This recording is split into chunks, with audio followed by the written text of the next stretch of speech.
Qalu subhanaka la ilma lana illa ma 'allamtana innaka antal alimul hakim. Qalu, berkata sebuah malaikat, subhanaka, maha suci engkau, la ilma, orano ilmu iku maujud lana bagi kita, illa ma kejaba barang alam tanah kang wis ngajari sapa sinten engkau wahai Allah na ing kita, innaka sesungguhnya engkau antal alimul hakim, kau adalah zat yang maha mengetahui al-hakim lagi maha bijaksana. Hadil ayatul karimah, utawi ayat ini ikut waddihu menjelaskan apa ayat lana maring kita anna Allah subhanahu wa ta'ala ing satungnya Allah subhanahu wa ta'ala huwal muallimul awal, yaitu pengajar yang pertama fil kaun, di dalam alam raya ini. Wa idza kana lan nalikane ana iku likulli ilmin, kedue saben-saben ilmu apa muallimun, seorang pengajar, fa innal muallimal awwala, maka sesungguhnya pengajar awal la buta ora kena ora ayyakuna yen ta ana sapa alimul awal iku Allah subhanahu wa ta'ala, yaitu Allah. Wa idza kunna lan nalikane ana iku nusyahidu, nyaksani sapa kita fi asrina ing masa sekarang, nyaksani alwanan minal ulum, ada banyak ilmu pengetahuan yang sekarang ada, fahadil ulum, maka ilmu-ilmu ini iku min tafa'ul aqli, hasil kerja akal.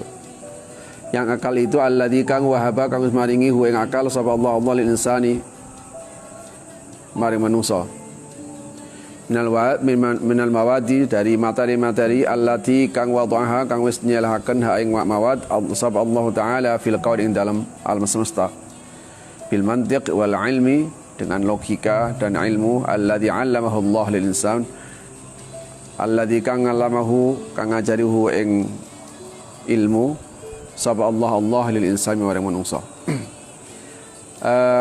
Kalimat ini sebelum dijelaskan tentang subhanaka la ilma lana illa ma 'allamtana, ini kan satu pengakuan dari malaikat ketika malaikat itu disuruh untuk menjelaskan, ternyata mereka tidak bisa.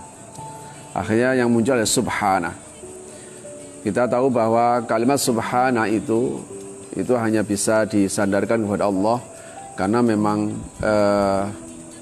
maha suci Allah dari hal-hal yang tidak pantas disandangkan kepada Allah, sesuatu yang tidak patut, yang tidak layak atas kebesarannya. Kita kemarin telah menjelaskan bahwa ada tasbih, ada taqdis. Kalau tasbih itu adalah mensucikan Allah dari hal-hal yang tidak pantas untuk disandangnya, sementara taqdis itu adalah untuk memujinya dengan hal-hal yang memang bagus untuknya. Sehingga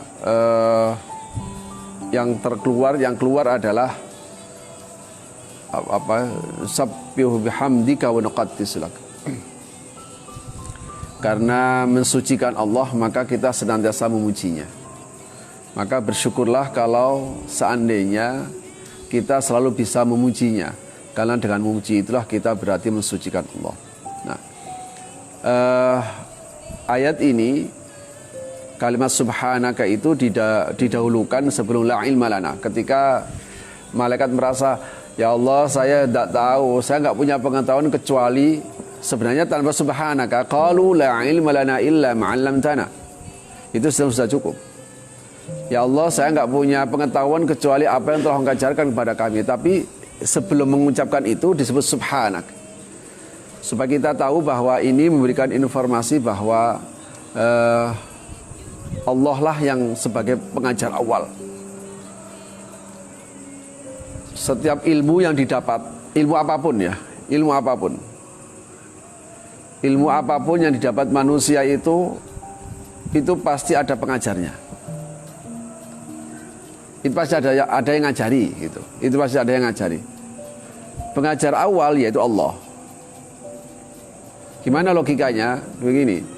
Kalau seandainya di dalam kehidupan manusia ini ada banyak ilmu. Wah, ilmu apa aja wis pokoknya. Wakeh lah, banyak.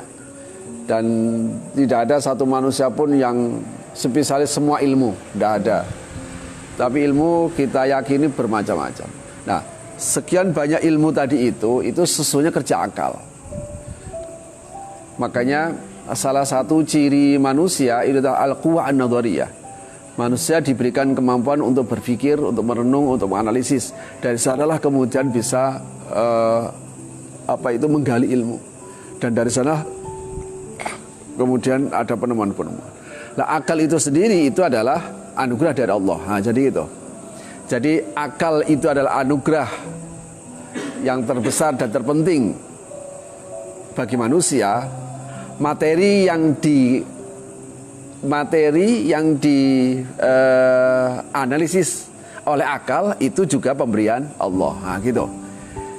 Jadi artinya apa? Penemuan itu sesungguhnya tidak ada. Wah, ini benar-benar orisinil sesungguhnya nggak ada. Karena pasti itu ada yang ngajarkan, enggak, saya nemukan sendiri nih, saya bikin eksperimen sendiri. Ya, mengeksperimen itu butuh akal, butuh materi, iya kan? Butuh akal, butuh materi. Makanya di dalam Al-Quran itu akal itu tidak ada. Kata akal itu loh tidak ada. Yang ada adalah qalbu. Akal tidak ada. Kenapa? Karena Al-Quran menyebutnya akal itu dengan menggunakan kata kerja. Sebab apa? Sebab yang terpenting dari akal itu bukan materi. Kita punya akal, tapi kalau nggak pernah digunakan ya tumpul. Makanya dia disebut akal karena untuk menganalisis. Ini kira-kira gambarannya itu seperti ini. Kalau kita ada benang rafia, tahu benang rafia ya? Benang rafia kemudian disuir-suir. Disuir-suir itu apa nama bahasa Indonesianya? Disuir-suir. Ini kalau bahasa Jawanya disuir-suir. Bahasa kamu apa? Dibelah, kalau dibelah dipotong. Disuir-suir, srit. Disuek-suek nih. Sekarang bahasa nih. Karena bahasa ini disuek-suek, kalau kertas disobek-sobek, disuek-suek dibuang. Ini suir-suir. Srit. Ini namanya disuir. Cuma fungsi akal itu begitu, menganalisis secara teliti.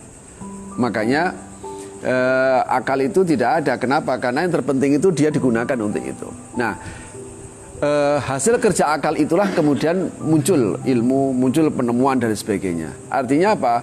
Ada sekian banyak ilmu yang dikuasai oleh manusia. Ada sekian banyak ilmu dan itu semuanya ada hasil kerja akal. Nah, gitu. Hasil kerja akal. Lah, akal itu pemberian Allah. Materi yang dianalisis oleh akal itu juga Allah yang meletakkan. Kita nggak mungkin membuat air, kita nggak mungkin bikin tanah gitu. Semuanya berpadunya antara akal dengan ilmu inilah, itu semuanya adalah Allah yang mengajarkan kepada manusia. Karena itu inna kullal ikhtira'at wal ibtikarat, sesungguhnya semua bentuk penemuan-penemuan itu akhadat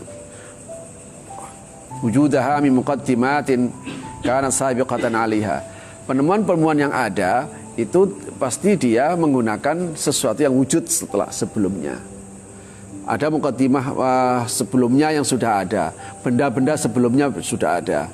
Misalnya falma misalan kana mawjudan. Ketika orang itu bisa menemukan ilmu karena sebab air lah, air itu sudah wujud sebelumnya. Mundul azal. Wasyams kata qad tubakhirul ma' litasna minhu sahaban. Misalnya ada air, ada matahari yang kemudian dia bisa menjadi sahab. Dia menjadi awan. Nah, ketika manusia itu menggunakan faidastakdamal insan atau al-harariyah, kekuatan panas itu fi tabkhiril ma' wastakdamal bikhar kataqa, dari kekuatan itulah kemudian menjadi uap.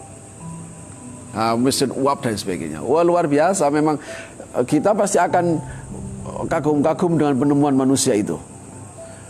Karena dari kekuatan itu bisa menggerakkan al-qitar, alat mesin-mesin alat-alat yang ada di pabrik itu kan itu dikendalikan oleh apa?